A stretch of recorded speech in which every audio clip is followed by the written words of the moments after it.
And the Meta Lab is live in spite of our better judgment. I'm joined this week by my other fellow traveler who happened to make it out into the world of Heroclix Worlds, and that was Mr. Jay Solomon. Hi. And we'll be going over some of our experiences this week. We're also going to be sharing the camera with one of our local friends next week. Give a lot of people a little bit of time to rest and relax and whatnot. Let's get this show on the road, I guess, and talk about what went down. So we're going to go one day at a time and talk about what we did at World and, include travel if you want. Like Tuesday, we left early in the morning, got here in the evening, ate some food, met some people. Did we meet anybody on Tuesday? We saw people in passing. So met a bunch of people, etc. So, that was the Tuesday. Jay, your travels. You came in on the Wednesday, if I remember correctly, right? Yeah, I came right to the writer meetup. All right. Wednesday was day one of grinding. It got done pretty quick for me, actually. 2 grinders in was when I got everything set up. Grinder number 1, I lost in the second round to a similar team. And that's just wait. No, I didn't lose to a similar team. I lost to a Doc Ock team and made some fairly poor decisions. Yeah. The team I was playing on for the entire weekend was the Goblin King at 75 points, along with a Jakeem Thunder, with a Supreme Intelligence, with an Eclipse. So yeah, that's right, guys. I succumbed to the meta. I also had a Pim tank on my team, and I also had an Ameridroid and an Atom on my team. Basically, the idea was use Jakeem Thunder the best I can, add some potential with a smaller point Goblin King, and look at myself a little better because I'm looking over there. And also, if my opponent happens to get the jump on me, I'll throw an Atom or an Ameridroid at them, depending on what I need. Ameridroid, when he works good, man. That displacement ability is amazing. So after that, I kind of chilled out. I mean, I went back to the Airbnb, had a couple of adult beverages, and basically kind of relaxed until the writer meetup that we had, which is where Jay came in. So Jay, start your story, sir. I could not make it in for the Wednesday to do grinders as soon as possible because I had class that day. Drove starting from 2 p.m., got there at right at 10 when we were supposed to have the Apex Insiders writer meetup at a bar for adult beverages, etc., etc. And that was fun. Got to see people. And then went to bed relatively early. And then that was Wednesday. Awesome. Yeah, so just as a heads up, Michael's going to be joining us because he was at one of his shows today and didn't get the messages. I sent the messages out a little late, so I apologize for the roughshotness of this, as I'm tired. Just got out of a 6-hour drive, right? I don't know why. I honestly, my better judgment is to not do this episode, but whatever. So I joined you for the adult beverage off at the writers meetup. It was great times. And it was good to hang out with a lot of the folks who do write alongside people who actually write for Majestics. And myself, who say their name a lot. It's always great to get out there on these weekends and hang out with everybody and get some chit chatting in. And Mike has slowly inserted himself into this conversation. How's it going, Mike? Oh, hi. Hey. How are you? Not bad. We're actually very, very travel worn. You are. Yeah, that's awesome. You guys got down there. You did your darndest, and you got to watch the Brock take it all. Yeah, he pulled the double crown, which is we're just kind of going through our week. So Mike, you've been watching. We just finished up with the Wednesday, which was the first day. as far as coverage, I'm sure you're only able to get stuff off Facebook or HC Realms or whoever might have been getting some of the information out. From the outside, not much come from Wednesday, or is it kind of a slow day on that one? I think you accidentally muted your mic. Okay. Yeah, no, it's all screwed up. I was trying to get it to go off of the mic that's here and onto the mic that's here. And it didn't work. So I can just do this for a bit. All right. Yeah. Sorry, I got cut off right after you said, yeah, he took it home. He took it all home. Yeah. Oh, and just from the outside, we are going day by day with our experiences there. So, and you not being there is actually another good experience because we kind of want to hear what it was like the coverage as far as getting information. So, like, Wednesday being the first day, it's just kind of a grinder day. Was there much information coming out of it that you were catching? I had a bit of an inside source. Her name was Amber. And I was just I was messaging back and forth with Amber a little bit. I am so happy that she and what was the name of their team? Something Clixed, not the Calm Your Clix. Calm Your Clix. So good. So good. I'm just so glad that they did as well as they did. That was one of the more joyous points for me. But aside from that, yeah, I managed to get a fair amount of coverage. I don't really watch any games, but I generally don't anyway. I just like to hear results and teams and things like that. It's more my style. But yeah, no, I was happy to have access to so much good Clixness, even though I couldn't make it down. All right. Now, Thursday for me was more of an exhibitor floor day. I hit up Troll and Toad, did some trading, buying for over there. It's always kind of good to jump in there if you happen to look for a couple pieces that you're missing and whatnot. They had the Deadpool trade-off, and I kind of missed out on that. But by missed out, I mean I didn't have any chases, like extra chases to trade with them to maybe get ones I would have needed. Would have been nice. But, yeah, so that alliance trading thing that they did was set up there. But Thursday was the day of U.S. Nationals. So, like I said, I went onto the exhibit floor, checked out some other board games, grabbed a couple things. We have pimped out our Boss Monster collection to no end. I think the only thing we didn't buy was the special card sleeves for it. So, but that's not Heroclix related. Heroclix related is Jay. You're in U.S. Nationals. Team was. Everything okay over there? Because like your mic just went like somebody was eating it.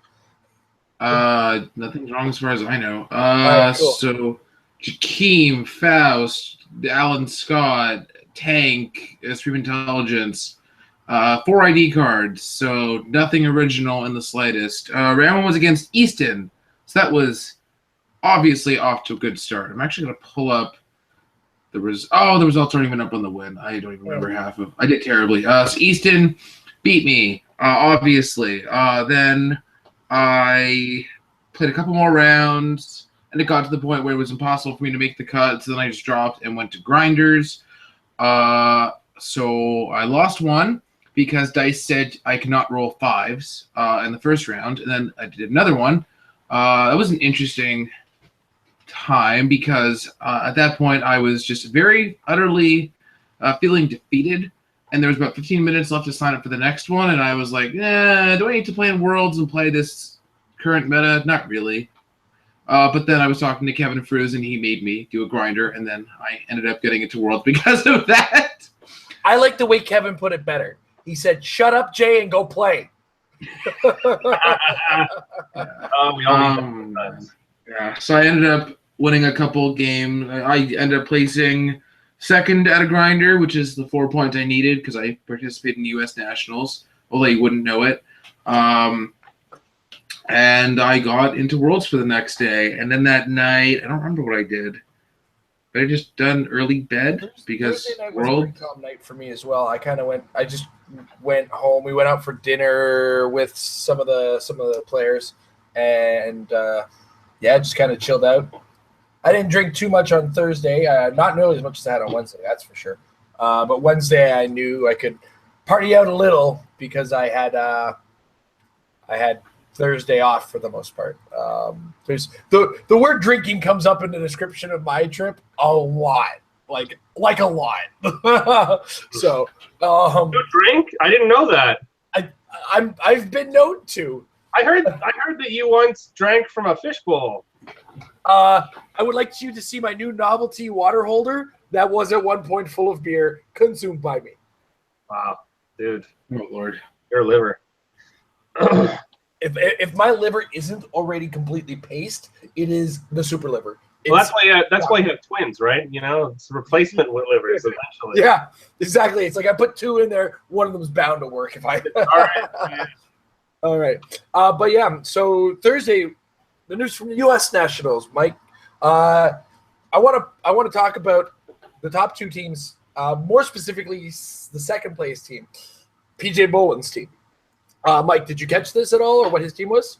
No, I didn't see that. I think you might like this. It is Overdrive. Okay. It is the Goblin King at 75 points. Oh yeah.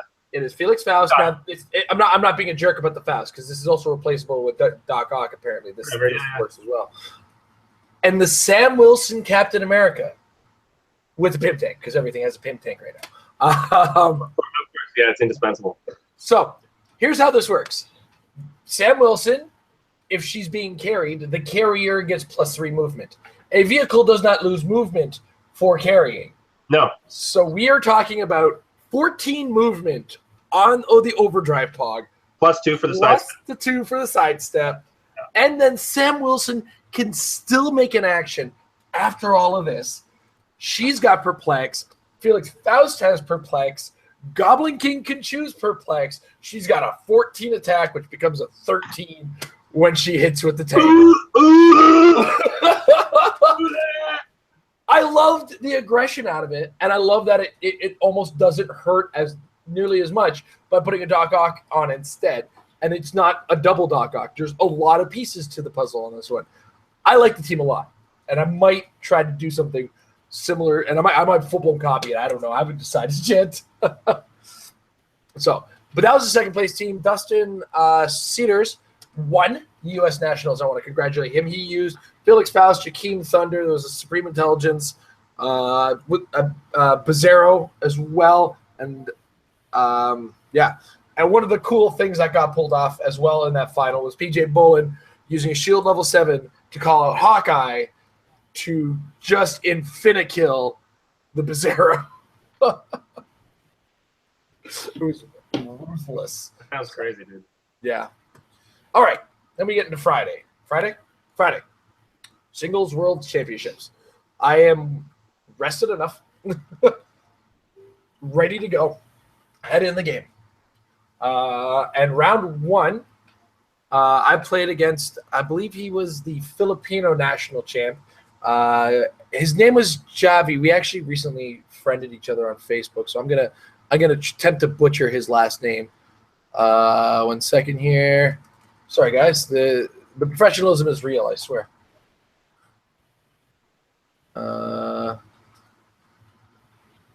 Villons? No, that might not even be the right guy.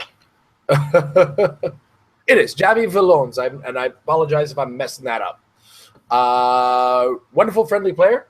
We were playing very similar build-outs as well. In this case, he had a Goblin King, I had a Goblin King, he had a Jakeem, I had a Jakeem. He had an Atom and a few more ID cards in place of what I had, and a Pimp Tank, of course, because everybody's got a Pimp Tank. I think maybe 1 or 2 teams didn't play with a Pimp Tank, to be brutally honest, which we'll address shortly. Well, there's a lot of no resource teams, so. Yeah. Well, I mean, the winner had no resource on his team. Yeah, that's what I'm saying. Is like I don't care if all of them have the Pimp Tank on it. It's interesting that no resources is really a thing. Yeah, it's not limited, but it's no resources. Yeah. Ultimately, what ends up happening too in that end is that first to hit with the tank kills the other guy's tank. Yeah. And therefore, now you're playing without a tank and trying to score those 50 points and whatever other points you can score. There is definitely a point race in the current meta. Like everybody thinks it's hit and run, but that just it can't happen because the first hit, oftentimes in this current meta, gives up 50 points. So you have to kind of pick up after that and keep going So it kind of increases the pace of a lot of games. Man, that was my first round. Jay, do you want to share your first round story? We'll go round by round. This was Worlds for me. It's basically Jay plays a bunch of ridiculously good players. Bad things ensue. So it wasn't Easton this time though. It was against Luke Grace, a friend of mine who has placed third at Worlds last year and the year before that. He was running Faust, Peace Machine, Goblin King at 75, 2 Atoms, because he apparently loves running 2 Atoms like last year. And my favorite part of the whole team was that he had Gertrude York and Old Lace for basically the Pog that you have to hit 6 times to kill a 50-point piece. So the game basically started with I won map because I had +3, so that worked out pretty good. Then he yellow tanked me, which was bad, and he sent his Pog across the map and kept on supporting Gertrude with Goblin King, because I think that was basically all he did that whole game, just support. And his Faust rolls basically were like he rolled some oranges, he rolled dark blues, so I was basically stuck on my half of the map, so I killed the tank, tried to kill the Gertrude via killing the Pog, didn't work out. I eventually got to cross the map, made some more attacks, killed the Atoms, so I guaranteed some points for my loss. And then that was basically it. I lost. The last action of that game was him outwitting my flight team and using PSG's Force Blast to murder him with fall down damage. So that was about as fun a game as you can get in this current environment, I would say. We had some fun despite the environment. That was pretty good for a first round. I had a couple points I wanted to add, and maybe Mike can also kind of point it out. This is now my second trip to Worlds, and I've come to one major realization. When you're qualified for the single Worlds tournament, there is no such thing as a name on that list where it's like, oh yeah, that's an easy, that just doesn't exist. No. All the players there have qualified. They're all tough. And you got to understand, you're in a room full of tough men. Be a tough man too. It's like it's one of the trickier mental games to get into it, right? Get your game face on because these guys brought their game face, right? Mike, you've been to Rock World Cup. Yeah, Rock World Cup. I had the same experience. I mean, it definitely plateaus. Everything plateaus. Everybody's like at that level, and you know, it's very unforgiving. But it's also really fun. Different kind of clicks. As it is definitely a more intense game. That is a definite. I was really surprised that he was not on your team. I'm just saying, because Let's talk about Team Worlds and then when we get to the Saturday part of the discussion, because that's where things get a little bit more smiley for me. But yeah, my second round was a lot tougher actually. I ended up playing against Alan Mason, who I got to meet later on at the burger joint nearby and hang out with as more a little bit longer. Again, a very similar makeup in his team to mine. I made a massive error in this game, and Adam was able to capitalize, and that's part of why he got top 4. I should have used the tank at one point, but I wanted to go for the hit, and using the tank would have got me the hit still with the amount of prop that I was looking at. So, right, massive mistake. Use the tank. Just use it, kids. Yep, it works. And there's a couple questions in regards to how it works. I'll explain it a little later. I kind of want to get into the whole story of things as we go. But Alan was a great player. He ended up beating me and, like I said, getting on the top 4. So I'm 1-1 going to the third round, trying to get my head back in the game.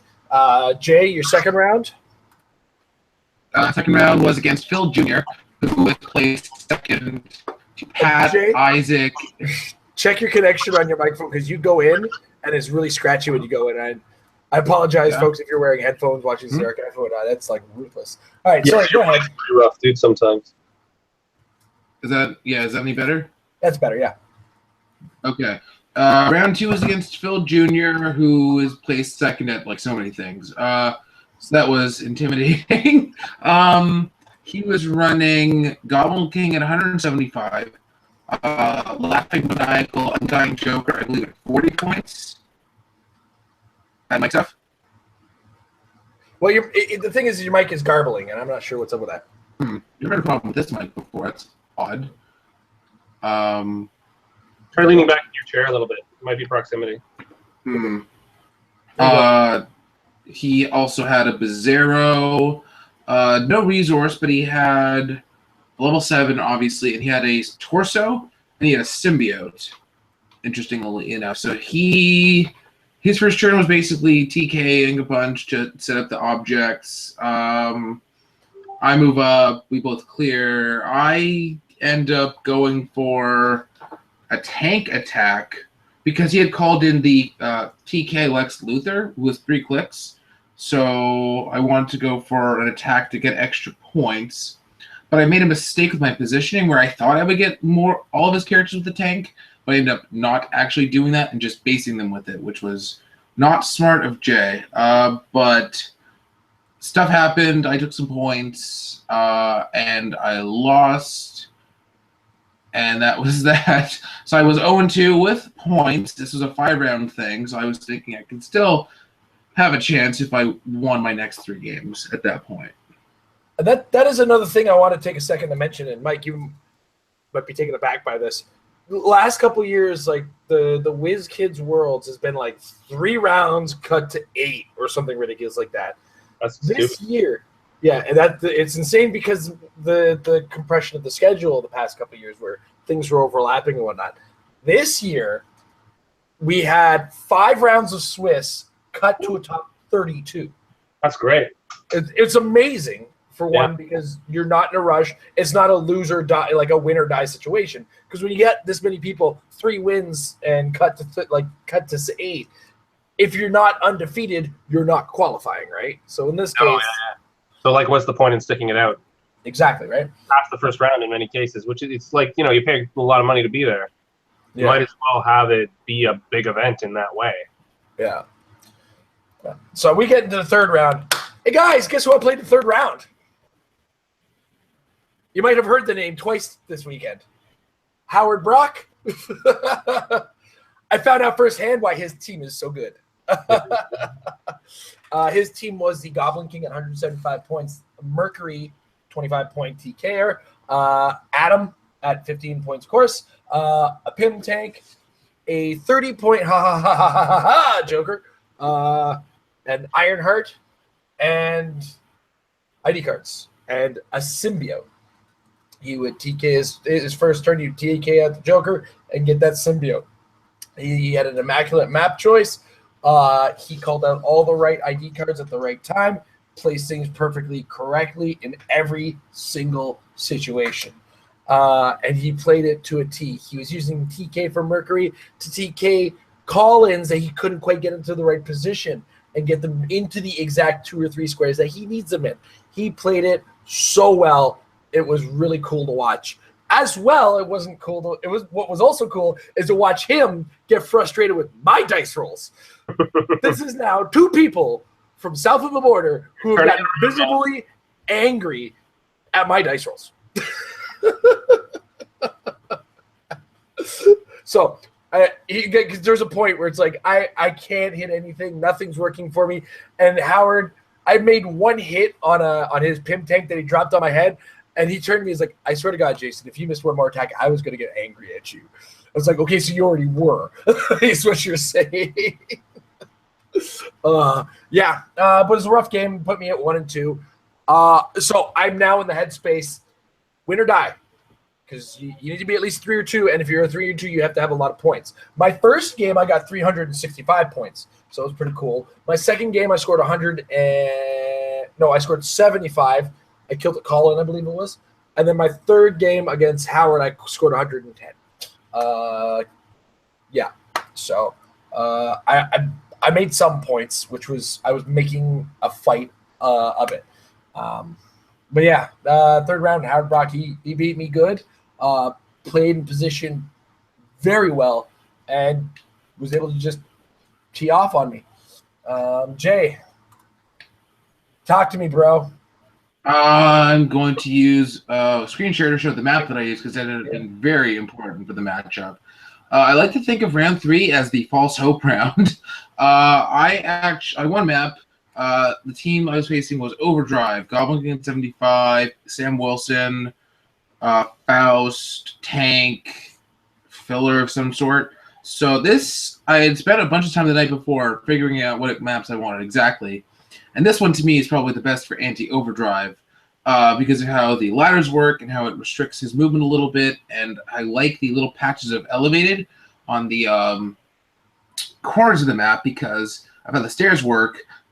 You can you can basically force your opponent to fight what you specifically want, or if you're playing a Green Lantern, you can put the character on that side next to the ladder and just use the light wall to say, no punching, no happiness for you. And it's also a good anti-tank thing to run because of how you can't place the tank there with the elevated working the way it did. So I moved up there basically, pick powers, whatever.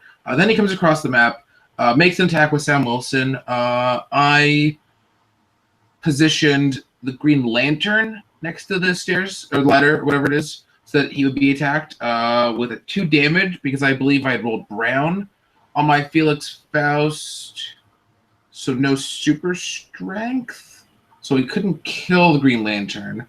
And then he tried to tank, and then I had to inform him that he could not on that particular juncture because of how the elevated works. So basically, he ended up coming across the map, hitting Green Lantern for 2, and then that was basically it. So I follow it up with Jakeem tanking his whole team, and then Psychic Blast from Faust finishing off Goblin King.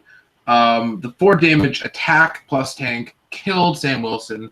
So he basically just had Faust and Overdrive left, and then it was just basically clean up from there. So wins are good.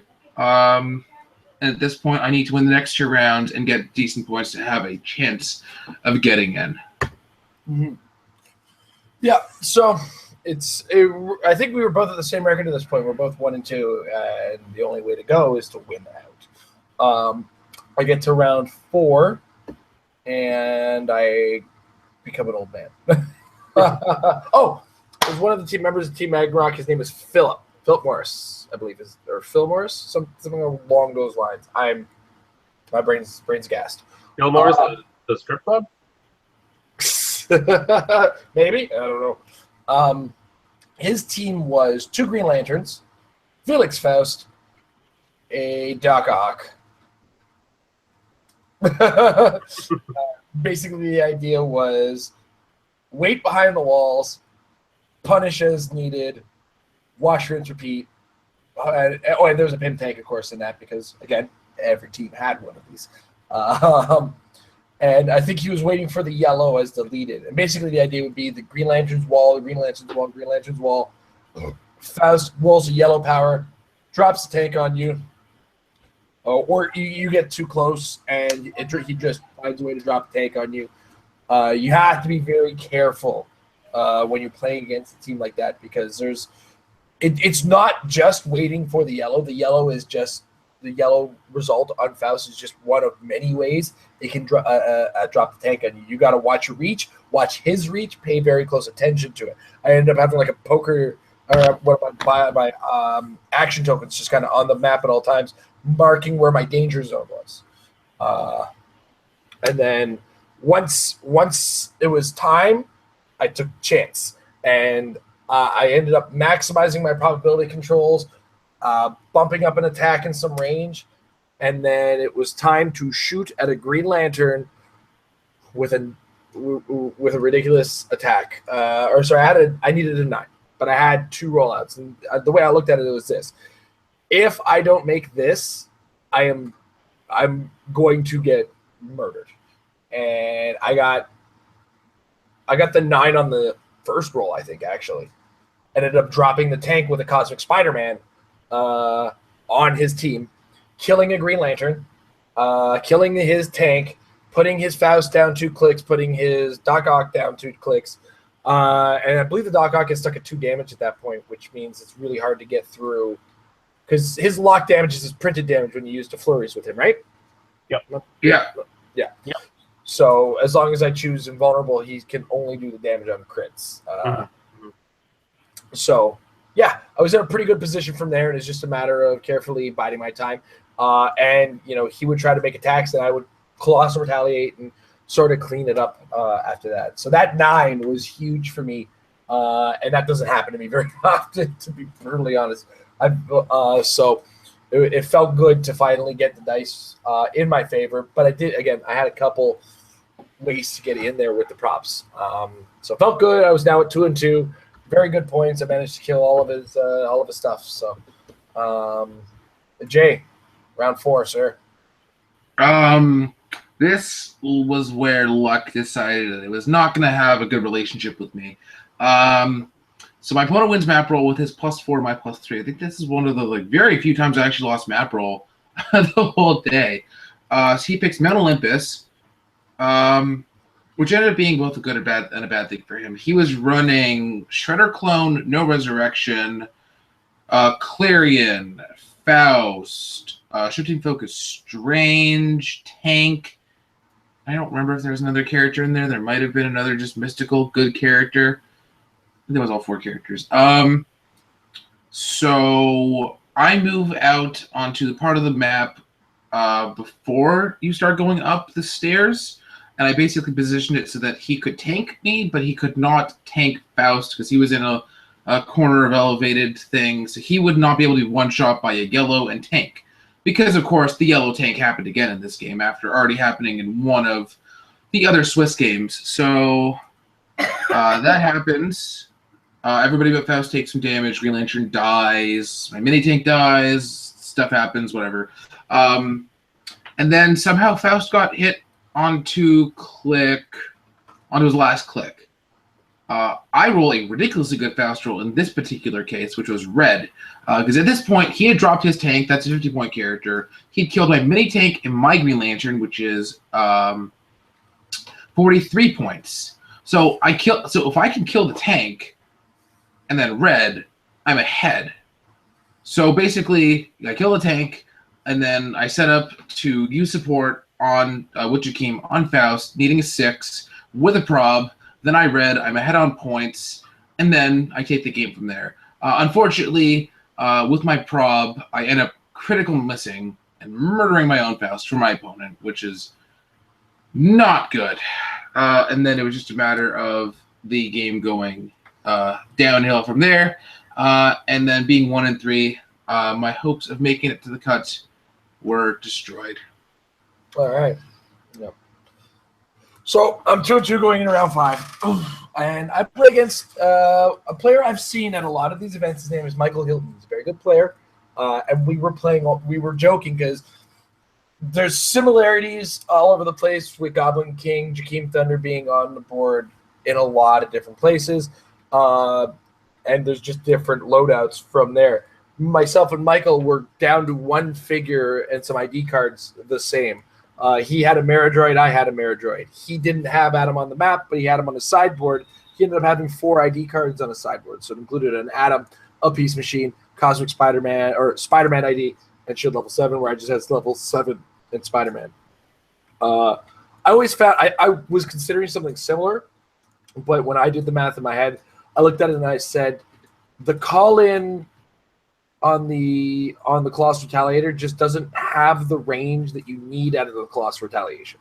That was my thinking on it. So like if I put the Atom on the map at the beginning, you hit me with the Faust turn 1, but I'm not near my Atom. My Atom is across the board, smooshing faces, or my Ameridroid is out there smooshing faces and putting you where I need you to be.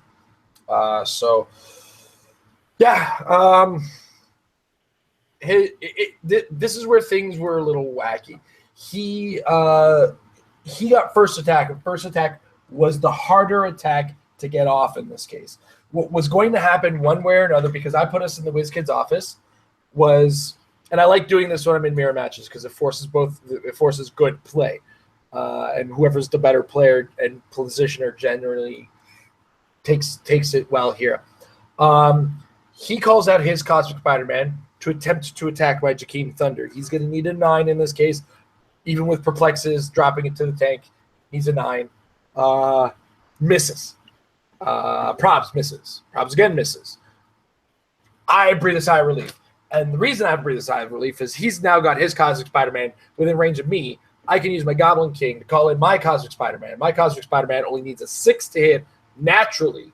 So I perplex up his attack 1, drop it with the tank, perplex up the attack 1 more time just for safekeeping. And I have props to work with. And so I end up dropping or hitting his Cosmic Spider-Man with my Cosmic Spider-Man, dropping the tank on his team, his forward-facing team, and resulting in smoosh of his tank, and his Cosmic Spider-Man is gone now. So this is where in this mirror match you end up taking the lead, right? I also had to find a way to get this Cosmic Spider-Man off the map because there's an Ameridroid staring me down the face. And I believe it was a matter of it was something ridiculous. It was ridiculous. Oh yeah, I didn't go 2 perplexes. I only went 1 perplex. The 6 I think was a safe bet. I actually went prob and Earthbound on my Goblin King because you heard this a lot in games. People were actively picking Earthbound for Jakeem Thunder or Goblin King in order to be able to carry him. So then I sidestepped carrying my Goblin King with my Jakeem Thunder. Now my Cosmic Spider-Man is no longer a threat. The Ameridroid can't return fire on. And yeah, this is where that was probably the peak, but it was still a war. I had to fight my way to him. The score at the end of the game, after time, 168 to 145. So, very close game. I went 3-2. I had enough points to make the top 32. Sorry, what was the score? I missed that part. 168 to 145. Oh, it sounds like one of my scores. Yeah. I was a little nervous about that, but at the same time, having an overpointed win and an actual on 300-point win, plus a 2 losses that were reasonably decently pointed, I was a little confident, and I ended up in 28th after the cut. So, yeah, it was pretty cool. And then I sat down against John. Last name starts with B. I apologize for forgetting it. And that's where my reign as the king of the Pog began.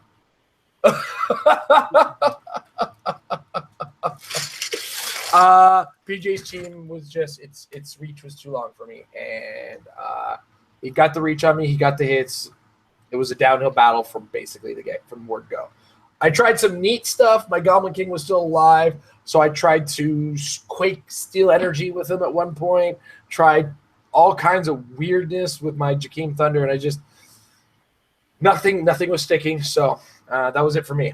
So I went out and had some beers and some burgers, and had some fun over at the Stack City Burger Place.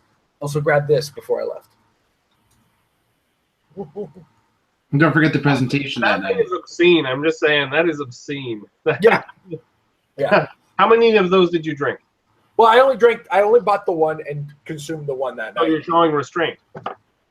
Well, I have to. I had Team Worlds the next day. Right. There you go. But we also went to the fan appreciation event.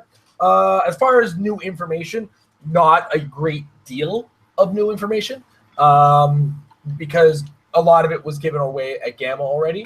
Mm-hmm. We did, I don't know if this was new for some, but we did find out that there's going to be a What If X-Men based OP kit. And just recently, the Blink for it has made its way around the internet. So that was pretty cool. We saw the model for the Colossal Ms. Marvel, the Kamala Khan. So they got a Colossal of her coming in Mighty Thor, along with the Colossal Groot. Yeah. They look really cool. Similar sculpts to a certain degree. Did you notice the poses are almost identical? Yeah, I did notice that. I mean, money is being saved in places, it looks like. Timelines are getting shorter, it feels like, in some cases. I could speculate all day on it, but I don't want to. A lot of sets this year. We got it. Yeah. Like, because I like when I was writing down the notes, it's like, okay, this is July. This is August. Oh my God, we got a break in September. Oh, no, you don't. September is the new date for the Canada Cup. We moved it from July to September. Oh, well, I don't have to buy it. Whoa. For Oh yes. Yeah. Save on that. But you're gonna have. Yeah. Also to be announced, the Ontario Rock Provincial Tournament is going to be August 5th at the Comic Warehouse. And we do have some awesome prizing, including a lot of pucks. I saw that. You sent me a message. That's awesome. That was a joke. I do have some more stuff, some really cool stuff.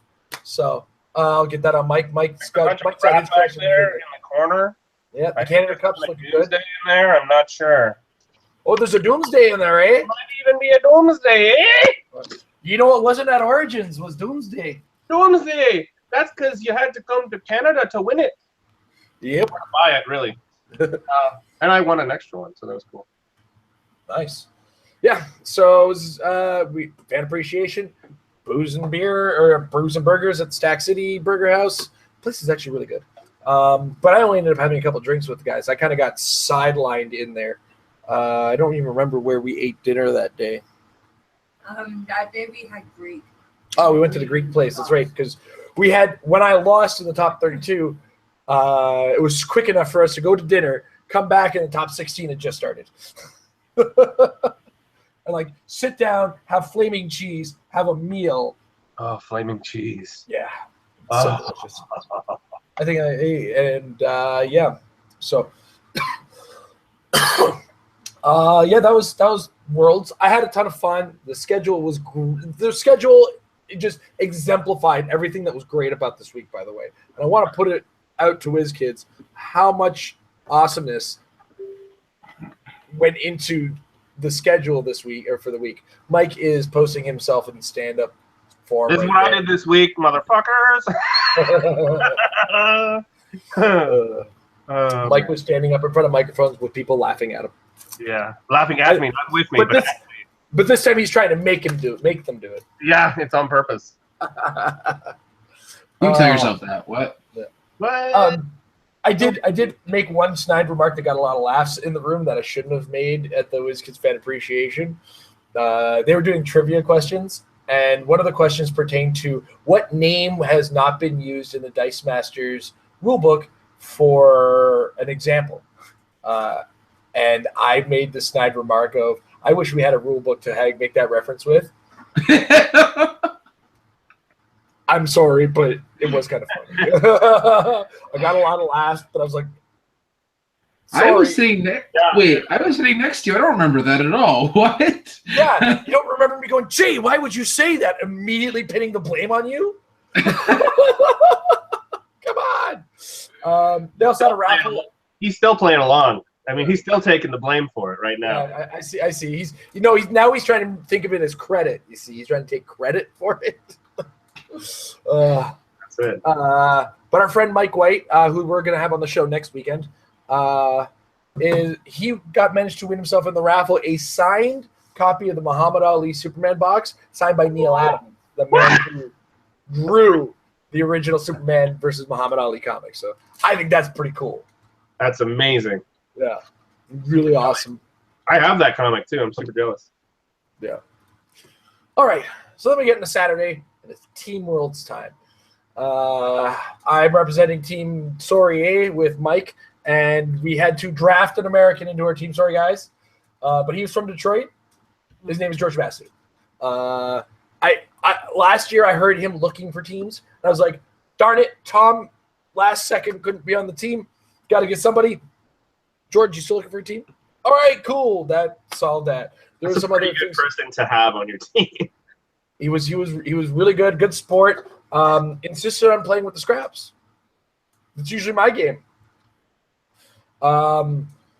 We top loaded Mike's team. In hindsight, it probably should have given, because we ended up our super rares were Moon Knight and Doctor Strange, the title Doctor Strange from the thing. We ended up double loading them on the Mike's team and probably could have halved that value and put one of them on George's team to get 3 really solid teams. And in fact, my team would have been objectively the worst. But anyway, hindsight's 2020, right? Mike had a great Moon Knight team. I think he only lost 1 game in the Swiss. There was 180 people, 60 teams for Team Worlds. Oh boy, a lot of people playing in that. Just the registration alone couldn't couldn't be handled in the amount of time that they wanted to get started, obviously. So, Amber, local girl, as well as a local girl, Emily, and one of her friends from Ottawa, Asia, formed an all-female team called Calm Your Clicks. And Jay, you worked with former local player from Seattle now, Sean Chu, along with one other player. Yeah, a player who runs with Ricky Kirk's crew in Rochester. Okay. Awesome. Yeah, so we ended up, we all had our teams, we all had our stuff, we all had our goes. Round one. Now, I had a 6-person Avengers theme team. I had the uncommon Wasp, the common Captain America, the one with the super leadership, 2 of the common Iron Mans, the Vision, the invincible exploit weakness Vision, and Iron Fist. So, and I was wearing my Iron Fist hat, so I had to do it. I had to. What Oh! It was really good. It was a really good team. My first round, I did win. Who were we up against? Forget the team name. Oh man, Team Worlds is such a cluster when it comes down to it. It was really hard to remember who we were up against. Oh no, this is Team O2 Drop. We're up against first. That's what they called themselves. This was Phil Isaacson Jr.'s team, and my opponent. I can't remember what my opponent played. I do remember this is a round where me and Mike won. George couldn't squeak out the win. Then our second round was up against Majestics. Oof. Oof. I have a hard time rolling a 7, let alone an 8, kids. And it was not for lack of trying. I was trying to hit Clay's team and I couldn't, man. Oh man. Was that second round? I think that was second round. Sorry, Jay. I said my first round and second round. How were your first round, second rounds for your team? My first 2 rounds were not the good ones. Team World started off good for me because my team built itself, as well as being a team that I actually wanted to run, because I got to run a Defenders theme team. I had a Man Thing. I had Shifting Focus, Movement Strain, so we pulled no others. I had Hulk, which is obviously always a good thing.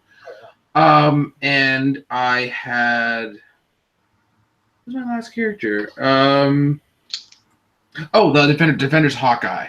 So I had a lot of really good Defenders togethers, including the single diary roll, which isn't even prob, so it stacked with my theme probs. I later found out that Easton was running literally the exact same thing, except he actually had Shifting Focus Strange Options, which is infinitely better for obvious reasons, especially considering that my team starts out with 10 attacks, and this is a set where you need to be hitting 8s consistently. So the Shifting Focus Rare for +1 attack would have given my team such a better chance against stuff out there.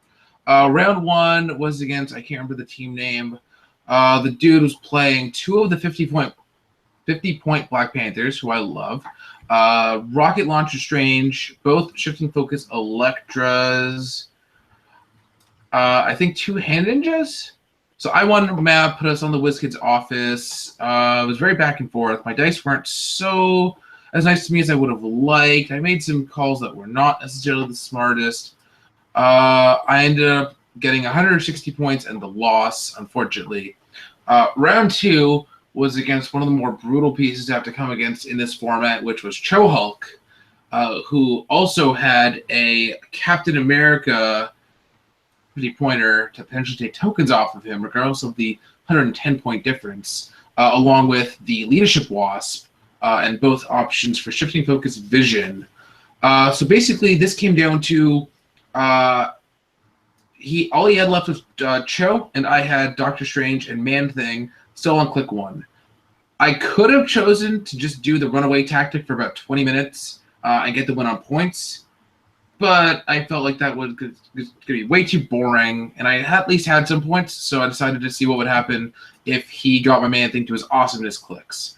Unfortunately, my dice did not cooperate with me at that time.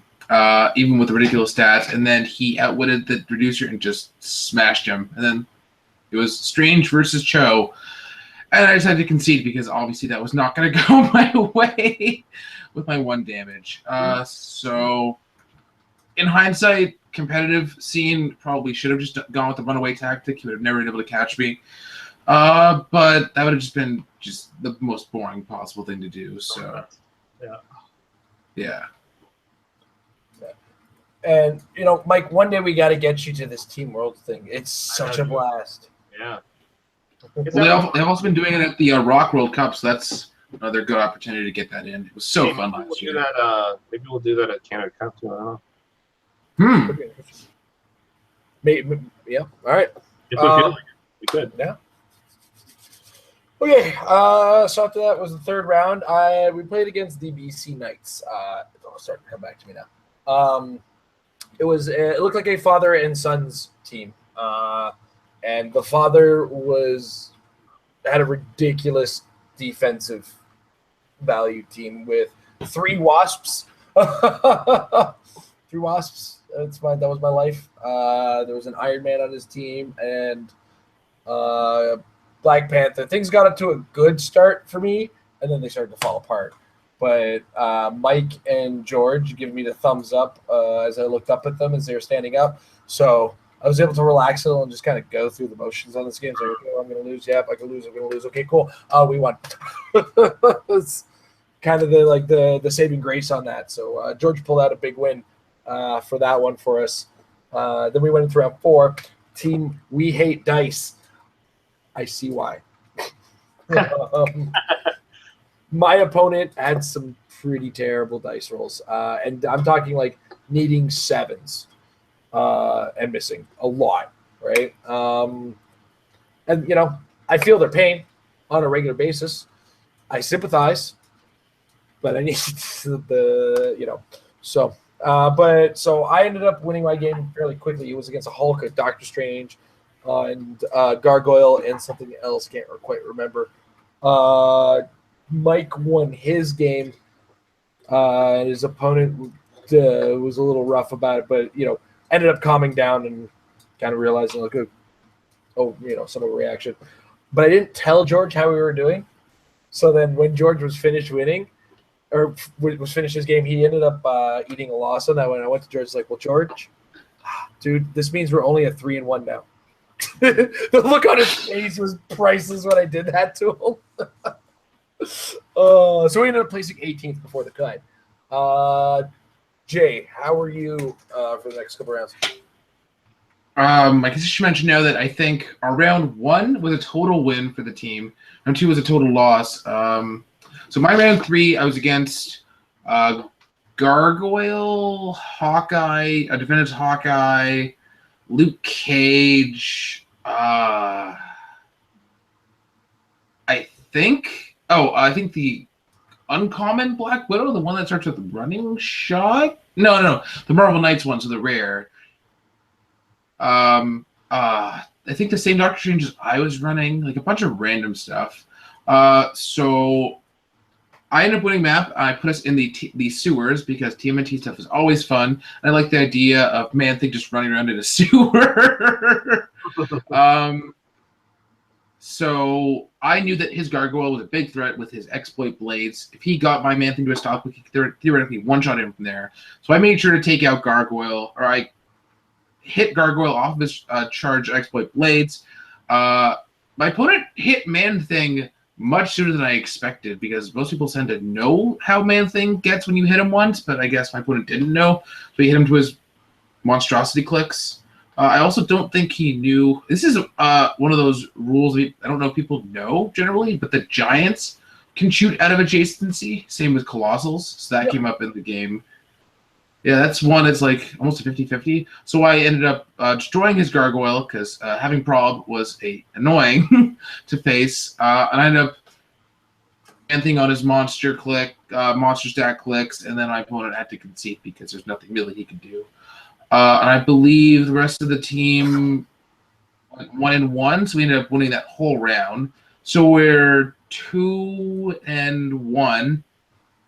My next round was interestingly frustrating because that ended up being a lot of difficult calls from my opponent because he knew that his dice rolling in general were just not good, and my defenses were quite good. Having an 18, and then no matter what, you re-rolling one of those dice with Doctor Strange, especially because with his effect, it's on prob, so it doesn't even require a lot of fire. So yeah, 10 on 18 with the single re-roll, really hard to deal with. So that game ended up being, I took out a hand ninja, lost no points, went to time. So I won 10-0. And then my teammates went both lost. So I just managed to get us another win. So we were basically 2-2, as well as our actual wins being 2-2. We had about 600 points apiece. So we were right at the middle of everything. So whether or not we were going to make the cut was a crapshoot. And then when they posted up the cut, we were 31 out of 32, right next to Calm Your Clicks. So that one win at the end made all the difference. Yeah. Speaking of Calm Your Clicks squeaking in at number 32, they also squeaked when they found out. I actually I told them that they bubbled in because that's what I like to call it. You either bubble in or you bubble out if you're that close. We ended up having to have a rematch with Majestics. It was more of the same, except at my end, my dice got a little hotter for Captain America's special leadership. So 4 turns in a row, I was able to clear my entire team and attack with my entire team against Clay. And I still couldn't connect.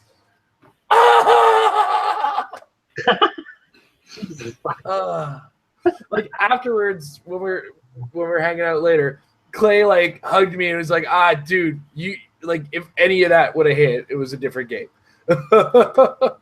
So what can you do? It's not that I'm rolling bad. I'm rolling against a bad number. I need 8s. 8s are not 7s, folks. They're not average. They're actually below average. So I can't be angry about missing it. Like percentage-wise, I should have hit more than I did. But I think it was most frustrating when the one time I needed a 6, I missed. It was like, come on! And I could, like, the worst part of this is that Mike and George's games had ended quick, and Mike had won and George had not. And somehow I had heard that, and both me and Clay looked at each other like, oh, God, we're the decider. Do you know the level of intensity that you feel when 4 guys are hovering over you now? And it's like, you need to win this, bastard. And just watching everybody cringe as I get ready to roll dice. It's like, oh, but yeah. King of the Pog. King of the Pog, man. Nobody can take that from you. 17th to 32, you get a full set of the con exclusive bystander tokens. Goddamn.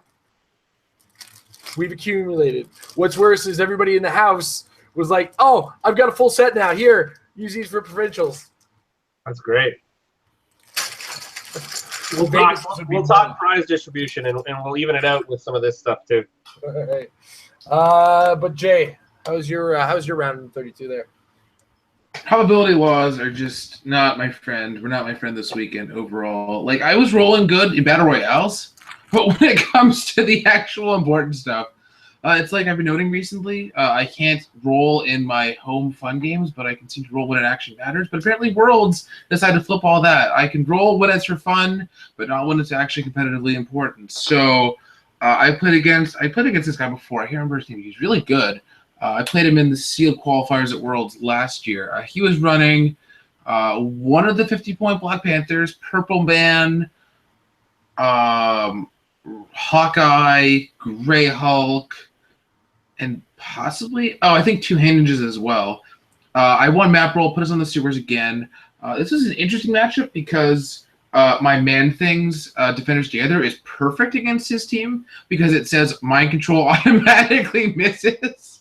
But the problem is that Man Thing is the primary one who actually is going to be mind controlled most of the time, so it doesn't help him exactly. So this was very back and forth. Hulk killed both of his ninjas at the same time. He did a mind control, went very back and forth. I had my Man Thing on his awesomeness clicks. So he's a giant and he has sidestep. Unfortunately, somehow defying all laws of probability, I rolled like 3 ones on my sidestep breakaways in a row. So I was like, okay, the dice are just not. That defies the laws of probability? God, probability's been working different for me then. I'm okay with rolling at least a different failing number, but the 1 just every time, so annoying. Especially when I had the +1 to the breakaway roll. So even though I could theoretically gotten some more shots, the no moving for size, it meant I was stuck, not where I wanted to be. Not that it mattered in the end, because the rest of all my teammates and I lost our games. Even if I had won that game, it wouldn't have mattered. But yeah, so we ended up top 32. I got my Pogs. I completed my double dinosaur set. I got another bunch of tigers. I'm up to 14 or 15 because I love that wizard guy so much. So it was a good time. I enjoyed running a Defenders theme team, regardless of result. Yeah, and I even threw some Pogs in there. There's something in there. No tigers for me though. So yeah, Team Worlds is always a great time, even though I didn't get to play with Kevin. It is. And Tom. It is, if I was to say one great thing about it, it is the most fun competitive tournament they have ever created. For one matter, because it's 6 packs between 3 people that are allowed to be mixed together, it eliminates that whole, oh my God, my 2 packs for crap thing. You have 6 packs, which on average you, as long as you're coming from the same brick, should see 1 or 2 super rares, sometimes 3 in there. Or, if you're like Howard Brock, Warren Jin, and Easton Brock, who won Team Worlds. That's right. Howard Brock double crowned it this year. Double crown. And I want to point out he did it with rock dice.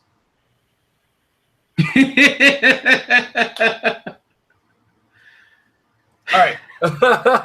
Speaking of dice, I'm so happy that the WizKids booth was situated where they are, so I could pick up these lovely dice. Beautiful. I know, I love them.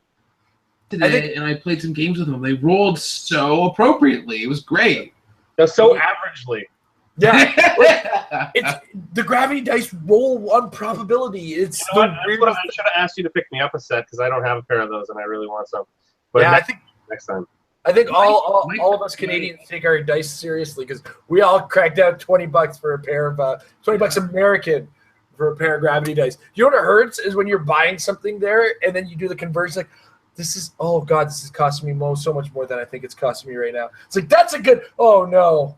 What's that? $27 Canadian? Yeah, about that. Yeah. Did you see 4,700? What? $40 million? $27, yeah. 70 rubles. 70 rubles. Yeah. Mike.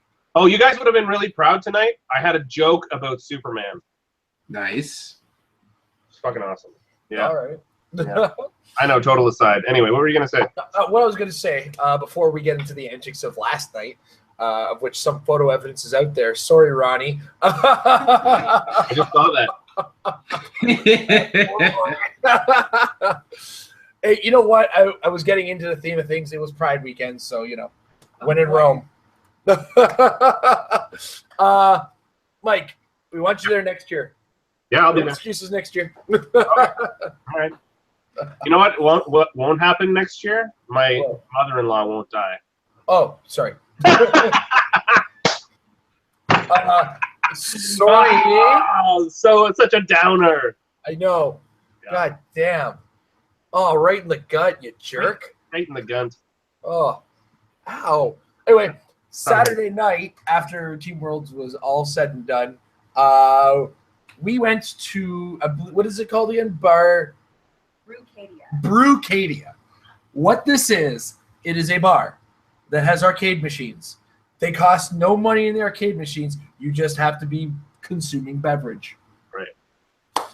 What an idea. There's a couple of those around in Toronto, actually. Yeah.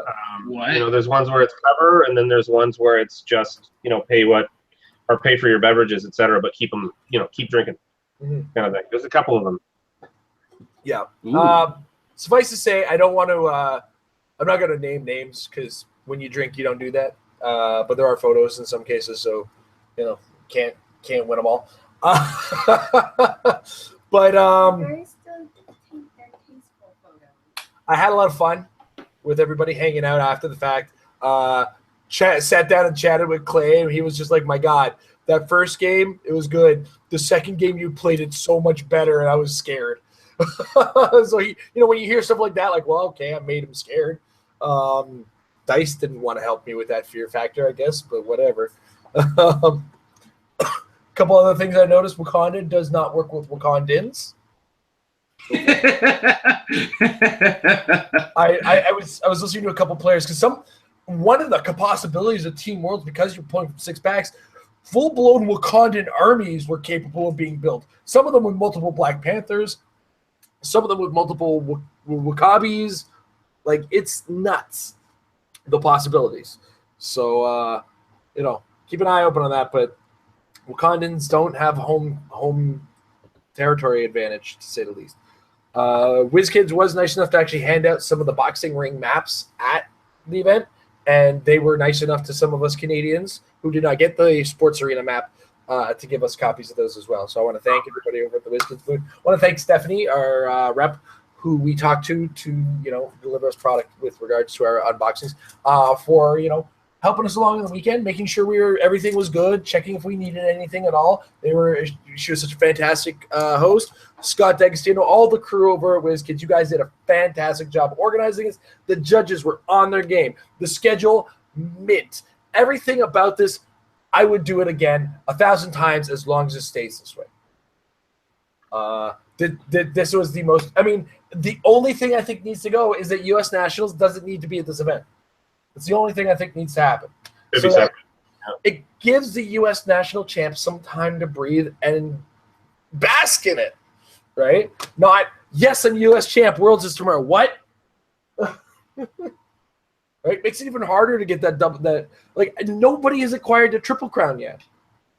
In the same year, getting U.S. National Championship, Worlds Championship, and Team Worlds, right? It's a really hard thing to accomplish, and it's even harder when like, we're talking U.S. Nationals was 6 rounds, right, Jay?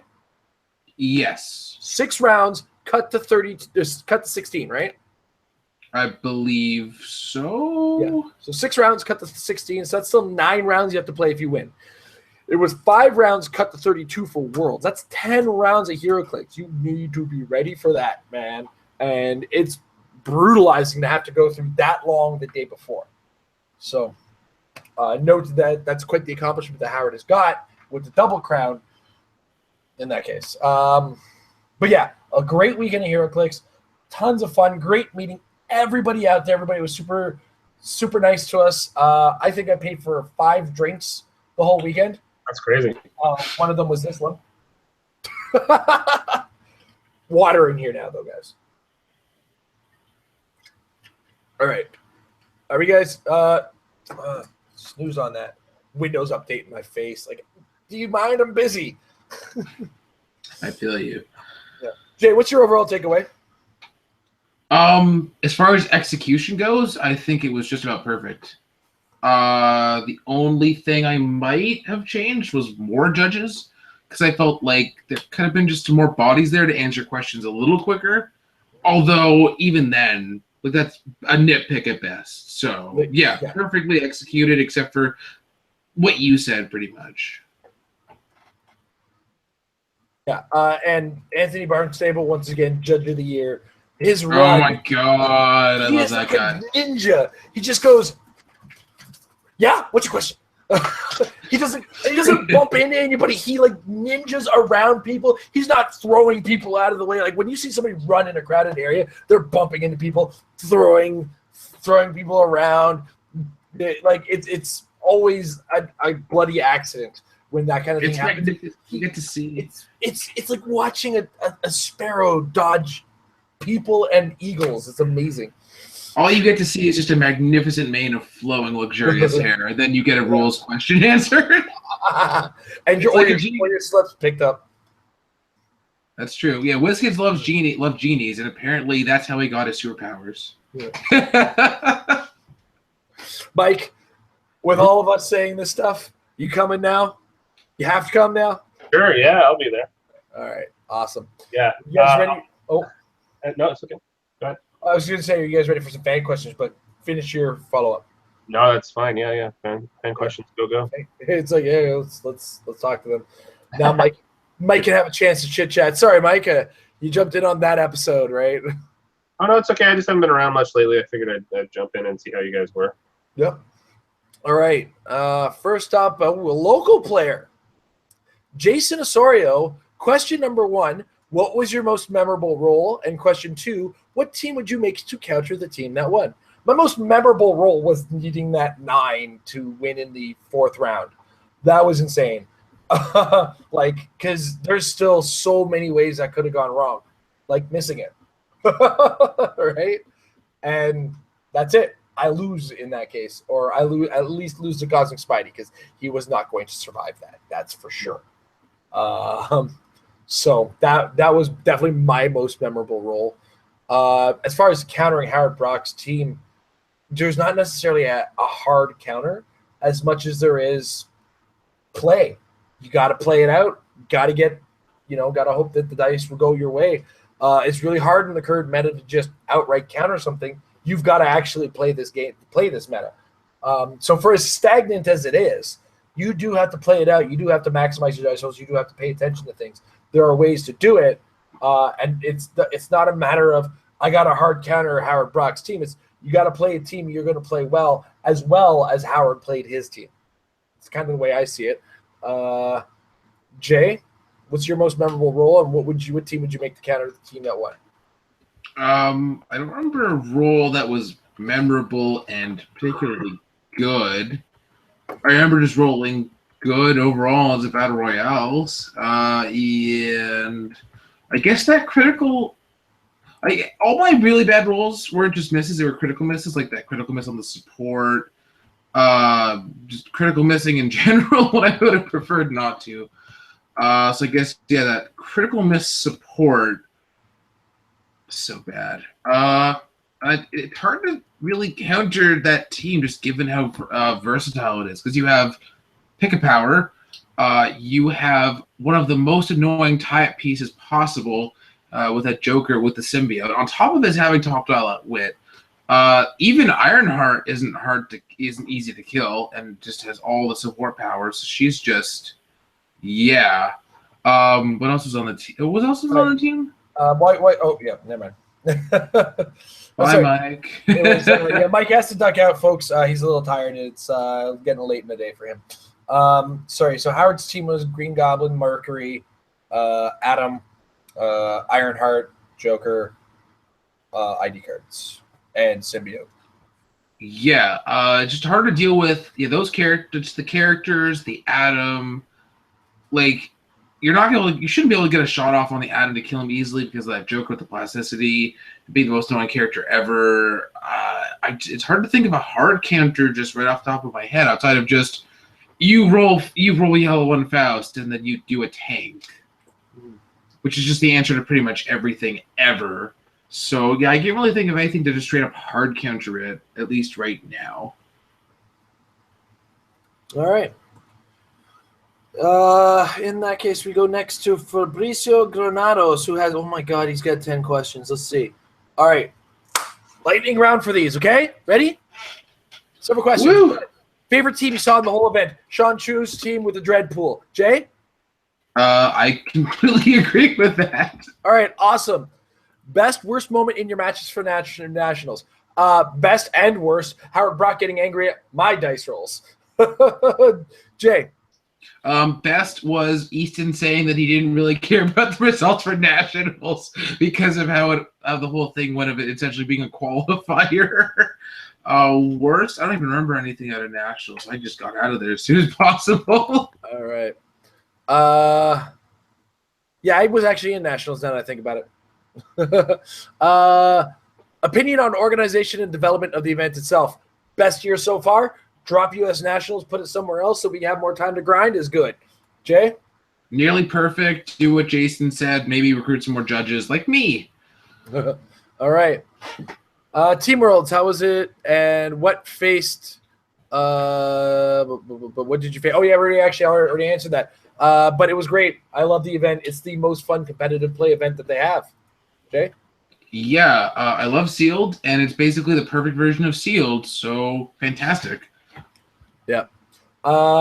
Next, did a player surprise you with an idea or inspiration for a team, even if it did not win? PJ Bolin, second place U.S. Nationals team. I love it. I was actually spending all weekend trying to find a Sam Wilson Captain America for that. Jay?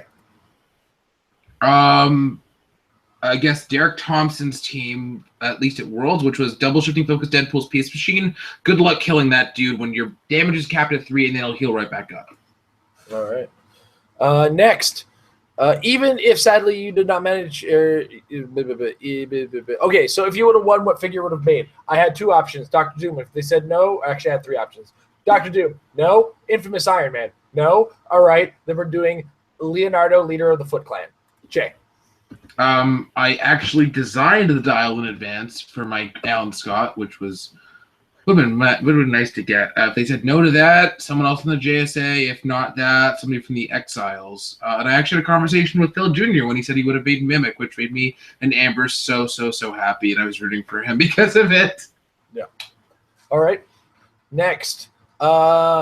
Did you get all the con exclusives you needed, or anything else excited you got to joke around?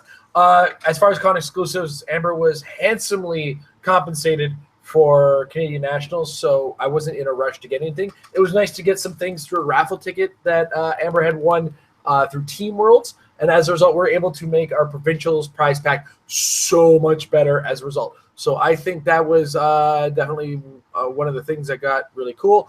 But the ability to pimp out my Boss Monster card game stuff was really awesome, and I can't wait to play it again with Amber. I really love playing that game with her. Jay. I also got the exact same pricing as Amber did for Canadian Nationals, so I didn't end up needing anything except for just trade bait, and I got to make an amazing trade with one of the cons that I won today. I don't think I really bought anything else except for, I guess I'll just pimp out my WizKids boxing shirt, which I'm going to love playing with Wildcat and Muhammad Ali, as well as my 2 clicks from KO shirt I got from Aaron, and these dice. I'm looking forward to playing them a lot. And the next question is going to hurt a lot. Fabricio Granados, how was the spicy chicken? I think he's referring to the chicken and waffles I was raving about last year, or how wasted was the crew in Nats? The chicken and waffle place was shut down. I almost openly wept. I was so lucky. It was like me and Mike were just screaming in the streets that it was gone because it was so delicious last year. It was so awesome. As far as wasted during Nats, I had quite a bit during that day. Like, I was waiting for Nats to end. I was waiting for the fan appreciation thing. Like, I all manner of nonsense was occurring. For the most part, whenever I had time, I'd go back to where we were staying, have a couple drinks, go back to doing things. I was never openly wasted until Saturday night, where I was definitely out of the bag. Jay, you didn't spend a lot of time with too much of the happy juice in you, did you? I'm not much of a drinker at all. I think the only alcoholic beverage I had was that first night where I had 1 beer, or I guess maybe the size of 2 beers at the writer meetup. But that was it. Yeah. All right. And probably another repeated question, but if it were up to you, what would you change of the events? Would you not change? We already went over that. I think in great detail. As far as, yeah. What's that? That's what I said. Question 9. Any opinion? And that's when I kind of wanted to wait until the end on this one. Any opinion on the metagame and building that changed because of the events? My opinion changed because I suddenly did a thing where I actually used my head, and I started to realize Worlds is played in the smallest version of the modern age that we get. and it is the immediately after cuts version of Modern Age. That is the smallest version of this Modern Age we're going to play against. What that means is there are the fewest number of figures to choose from, which does lead to things like a lot of Jakeem Thunder, a lot of specific things. My big opinion as well is that the tank needs something done to it. We were talking about it a lot, and I think when me and Adam were talking, and I think he had said it before the words came out of my mouth, the idea of maybe not getting your initial attack damage as part of it would be a reasonable middle ground on a lot of things. So it does exactly what it does, but that first attack that you're making with it deals no damage. You're just throwing the keychain at them. I think that makes a great deal of sense to me. Because right now the way it's looking is the description of it, or the way it kind of functionally works in the game design, is you're attaching it to whatever you're shooting at people. You know what I mean? It doesn't really give you the throwing. It's okay, I get it when Hawkeye attaches to his arrow, but what about the beams of light that Cosmic Spider-Man is shooting at him? That's not really a thing, right? So visualization of the game, in addition to balance of the game, I think it makes more sense that you're just firing this thing at them and it grows on top of their heads. Just to kind of keep the game feel, etc.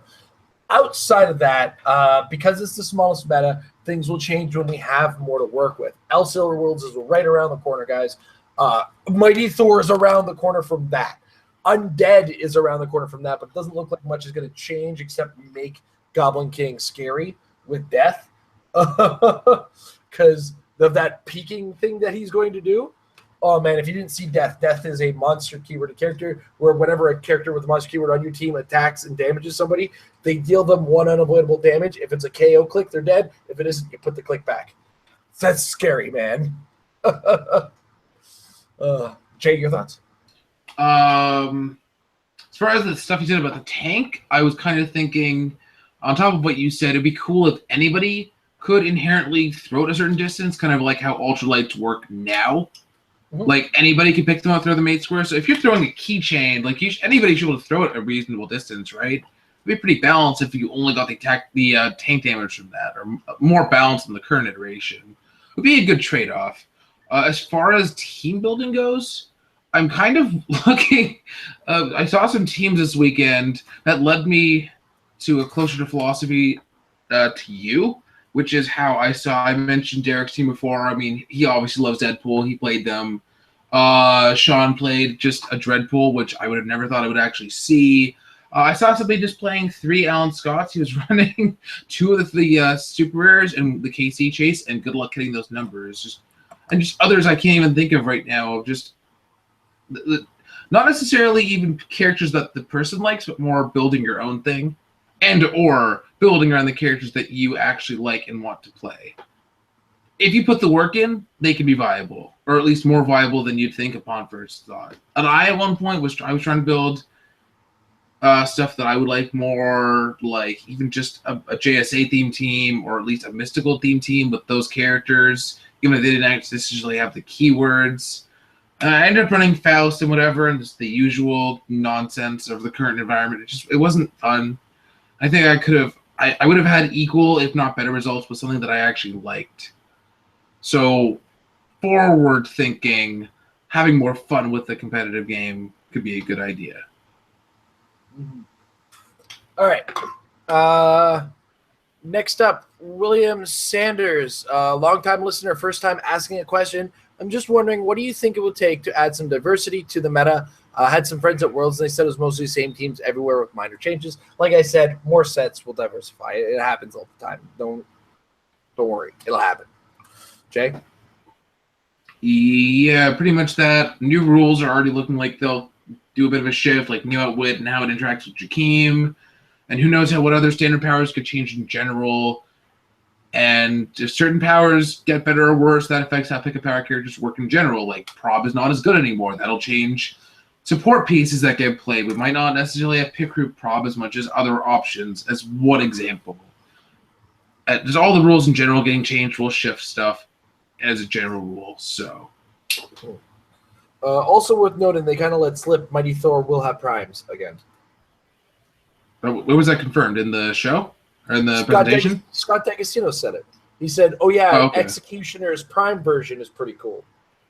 Oh, so that's going to be the Last Stand awesomeness one. Oh, God, I'm so excited. All right. William Sanders does also ask, what are some ways to help with the mental fatigue that comes with playing 5 straight rounds of Clixed? I probably could have made it in the top 8 in my first WKO. If I could keep my head in the game. There's no direct answer for that except 1, get some sleep the night before. 2, mentally consider that this is going to happen. 3, bring water because physical health helps mental health. Mental exhaustion and fatigue is a result of physical fatigue as well. You are tired. 5 rounds of just being there and doing all this thinking physically exhausts you, mentally exhausts you. There's just not a distinction, and the two are not mutually exclusive. If I don't want to necessarily suggest specifically caffeine at all because caffeine is a person-to-person basis. Some people work well with it, other people don't. Other people overdose on it under name Jason Collins. So, know yourself, get a good night's sleep beforehand. I talk about all these times of having, drinking at these events. I don't overdo it until the end, until it's all over and until I got nothing to do. That is when I overdo it. A couple beers here and there, that's your regular fare, right? You don't have to drink to get drunk every time. But for the most part, it's your being physically well works. Bring some healthy snacks. Emily was grinding in the grinders. She was playing 5 or 6 each day. She had veggies on her. She had water on her. She had some yogurt. She had good, healthy snacks on her the whole time. And that will help against mental and physical fatigue. I mean, these are all things, I think. Jay, anything you want to add? On top of all of that, the thing I'm surprised you didn't mention is that in addition to making your team better, practice just makes you better. The better you know your team, the less active thinking you have to do. I remember playing teams I played a million times, like the Quinjet team. First turn, almost always the same. Just move up, do this, it's all. And then when it becomes second nature, you don't have to think about it. And the less mental input you have to do, the less it'll be impacting on you. Yeah, and just in general, that'll go across all your games. So, got you on the show. I had to leave you something. All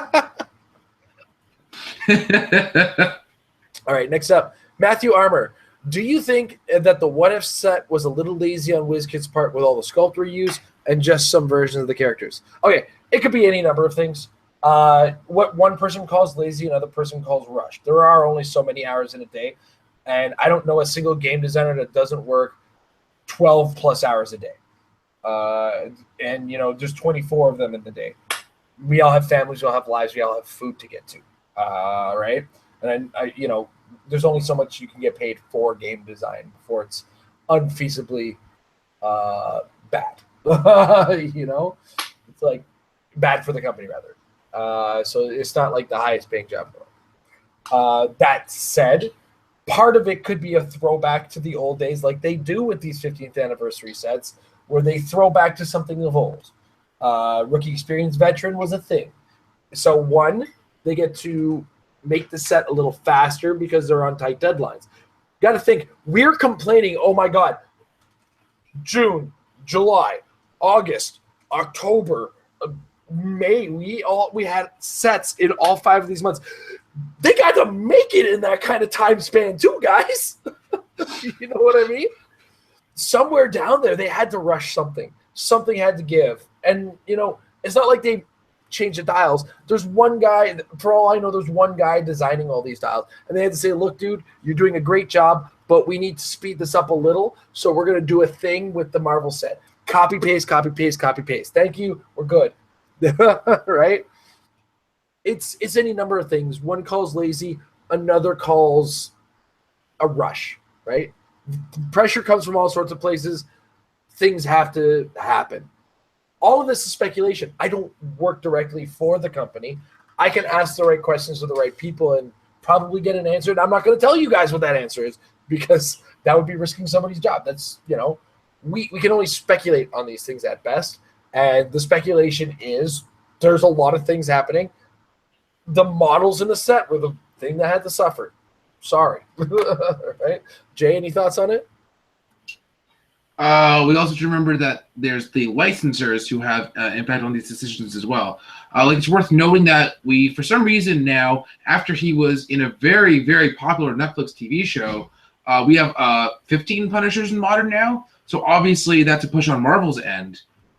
Oh, so wait, there's another character that got a bump, and he was the title of that show, wasn't he?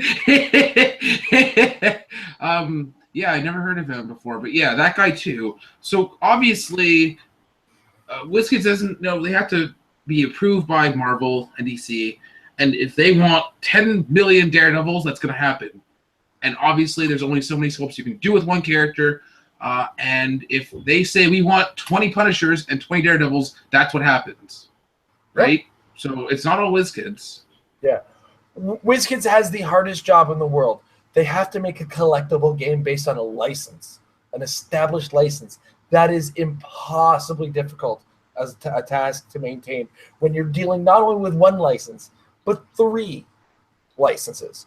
The Undead set is to run into the open source licensing so that maybe if something terrible should happen, Heroclix can still live. So buy the Undead, buy the TMNT, keep it all alive, guys. All right. Next up, Michael Fedor, our lifelong, and by lifelong I mean from the beginning to now, patron. And if you want to join our Patreon, patreon.com/Heroclix. He wants to know, what did you like about Columbus, Ohio this year? Did you do anything new from last year? And did you see anything new? Did you bring me any Timmies? I did, but it got cold and drank. As far as seeing something new, Brucadia is officially my favorite thing in the world. And I apparently so much happened at the end of the night. I'm a big fan of Street Fighter and the Marvel vs. Capcom series of games. And one of the arcade machines had a stack of fighting games in it. And me and 3 strangers, because that's what I love about fighting game players, is we don't even know each other, but we're all there to play and kick each other with Ryu. We're just rocking through the end of the night. We closed the place down playing Street Fighter. It was insane. So that was one of my big new things. As far as anything new, I definitely enjoyed more of the festivities this time around because our hotel room was significantly closer. I was able to hang out with more of the community because I didn't have to go running to a different town to get my hotel, which I spent $70 for the week and got my $70 worth, believe me. Oh. The much maligned murder room. All right, Jay, your thoughts there? I did not end up getting out of the hotel convention center that much outside of the end. I ended up going for dinner after Team World with basically Howard, Scott Graham, and all the competitive players. This ridiculously nice steakhouse. Although the price range was double what I expected, but it was still lovely nonetheless. If I'm not winning, I'm playing Battle Royale, so I don't generally find myself outside of that small square of convention center all that often, so I'm not the person to ask that question to. All right.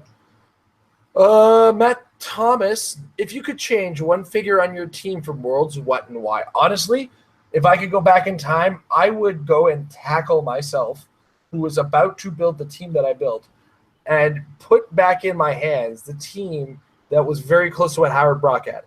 I was this close to his team. I think my version, I had one less ID card and happened to put on the Kree Supreme Intelligence instead of just rolling big and going with the symbiote. Like that's the only thing I wouldn't change a single figure on my team. I was happy with the team I had. I would just go back and go with the idea I almost originally had. Jay? No Faust. I would have taken him out and I would have replaced him with a JSA character or a mystical character. And had more fun, and probably would have done better. Like, replacing with Clarion would have been good and not as broken. I would have got an extra prob, an extra attacker, extra replex, and it would have been your same number of replexes, and it would have been good. and I would not have had to play Faust. I did not lose to a single Faust this week and did not play one. I just realized that. You got lucky. I played against him enough.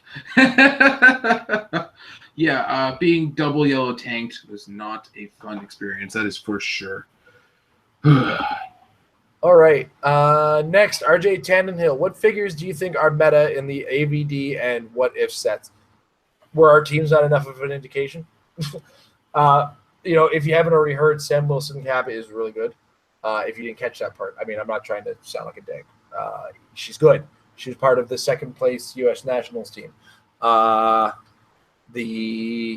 what if we've already seen the Goblin King is king of World Championships, and I know Cosmic Spidey is a part of that team on the sideline with the ID cards as well. I had Poison as an option for certain matchups because it's just a good possible call-in. Poison being the Chase Venom Spider-Man, kind of the Peter Parker symbiote. In the end, like, a lot of the higher rarity stuff is really meta. Gertrude Mold York was played in a team against Jay. What else? AVD, Avengers Defenders War. We've seen a couple things. Mostly in the. I saw Chase Hulk team. Chase Hulk. I saw him on like 3 or 4 teams. So. Yeah, there's quite a bit from those sets. It's just a lot in higher rarity. Anything you want to add there, Jay? Or Ironheart was underrated. I have no idea how, and I'm glad that she was played as quickly as she was. So she'll finally actually be looked at again, because I don't get how she wasn't. But other than that, I think you pretty much covered it. I also want to mention, I see a lot of people talking about Peter the Hunter having a future, and I can see it. I don't think it's right this second, but I think he has a good future ahead of him some ways down the line. Yeah. Well, I mean, here's a good thing of note. One of the pogs that Peter creates has Outwit. Outwit's a strong power now, guys. Remember? So Alyosha's meta again is what you're saying? Alyosha Craven, back in the meta, bro. Oh. Yeah, wrecked. All right. Next up. That's it. Into the live chat, guys. If you're watching live, of course, put capital letters question in next to your question so that I can actually see it, assuming I actually have the window open. Oh, boy. Am I being the most unprofessional man in the world? I'm not. I actually have it. All right. First up, Nathaniel Beloit. What do you guys think of either the variety or lack of variety in teams this year? Again, this is the smallest part of the modern age meta we're going to get. I got no opinion on it because this is not the full extent of what modern age will be. Jay? Yeah, you're a game designer. We had a whole conversation about this. And it was very enlightening. And yeah. It's one of those things, and I'm sitting there, I'm drinking my beer, I'm like, of course the meta's stagnant. We have nothing to work with. Right? So, all right, next up, Dylan Kelly. Can you explain how the pimp tank works? I've never used it or seen it used. So basically the idea is that the pin tank is next to somebody who's making an attack. They can take the character who's making the attack. They can say -1 to my attack. And then they throw the pin, and then they make the attack. If their attack that they're making hits, they can take the pin tank and replace it with the bigger version of the pin tank, which goes on the board on top of all the characters that that are there, right? Ultimately, one of the squares has to be that you're placing in. It has to be adjacent to the character you hit. Trust me, it's a lot easier than it sounds. Then you put it down. Anybody who is underneath the tank when it gets put down is immediately dealt 2 penetrating damage. And then when you're all done with that, the attack deals damage. That's how the tank works. And that's why that second part where the damage being dealt needs to go. And people already answered him in the, okay, wow.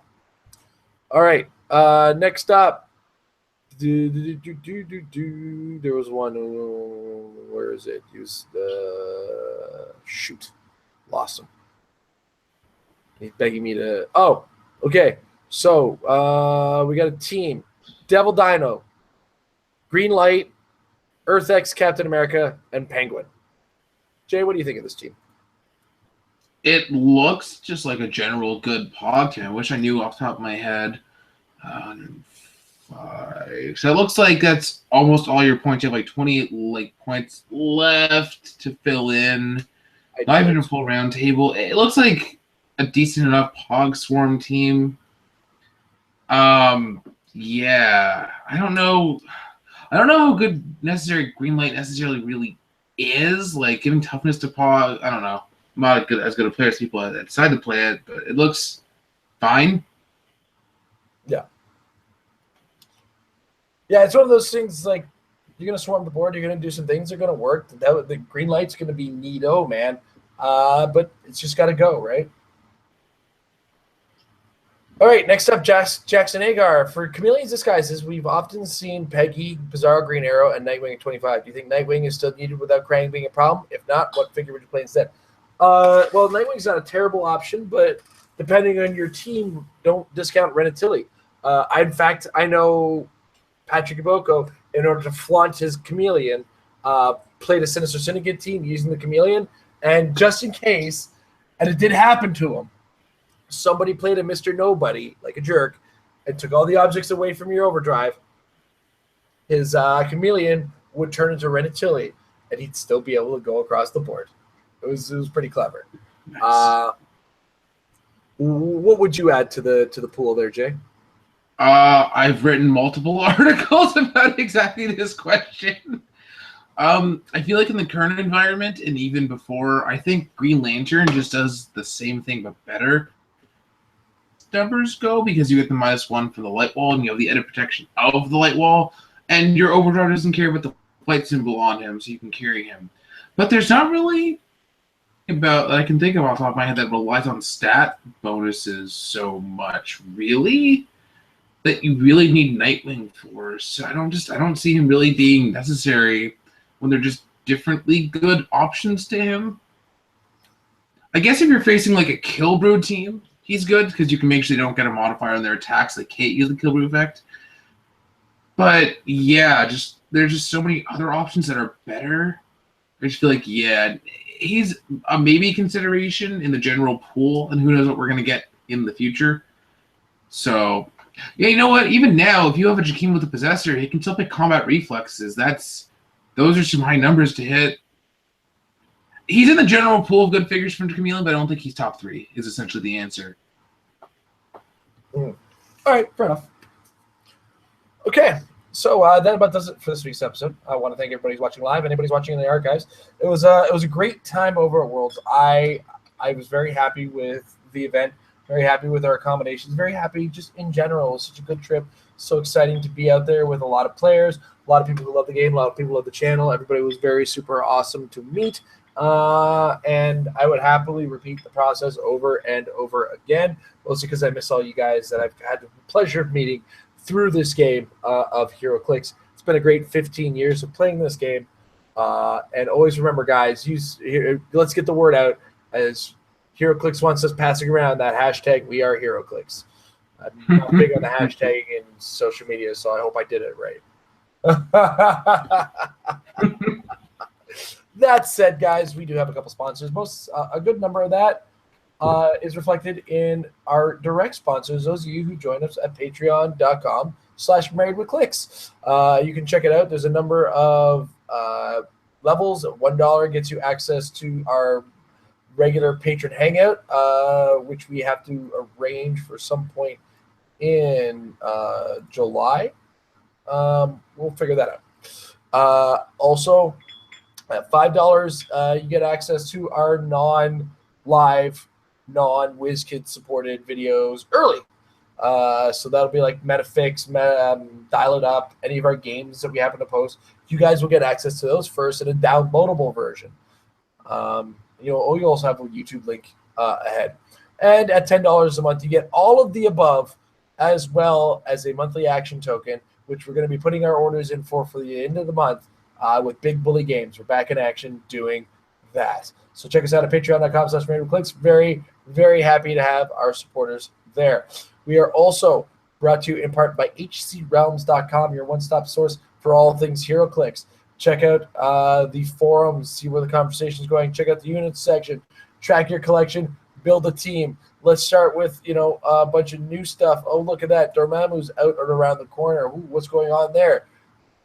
Find out what Dormammu does. Find out how many points he is and add him to your team with the plus button. That doesn't seem to be appearing right now. Ignore me. Also, check out the Rock section. Find out when your local Rock events are. Hey, the guy who runs the Rock just won Worlds. He might know a thing or two about Heroclix, it would seem. So check that out. And, while you're there as well, check out the shop. They got some things. When you're checking out, put in the coupon code MARRIED for 10% off of your purchase. A little bit goes back to help the channel as well. And, of course, we're brought to you in part by our longtime sponsors at Majestics, Apex Insiders, or MajesticCCG.com. The Apex Insiders is a membership site where $3 a month gets you access to some great minds in the game of Heroclix. You can check out just before U.S. Nationals, PJ Bolin posted his team. Peter Paris Gordon had your post-rotation ID cards that were really looking good. Top 10 maps by Kevin Afruz. 3v3 team sealed prepper for Easton Brock, and he was right. Avengers Defenders War was such a great set for that. Just a lot of great content from his great minds in the game. Jay is a regular contributor as well. I used to be. I swear I'll do it again one day once life stops kicking me in the junk. But check that out again, MajesticCCG.com/Apex-Insiders. Everything was great this year at Worlds. I can't stress that enough. And, one of the greatest things about Worlds is it gives you a chance to, put into action what we've been telling you. And that is, making your teams better. And that is through practice. Because practice makes your team better. Have a good night, guys. It was great seeing you all at Worlds. Great time. Thank you very much, WizKids, and all of those folks. Have a good night, everybody.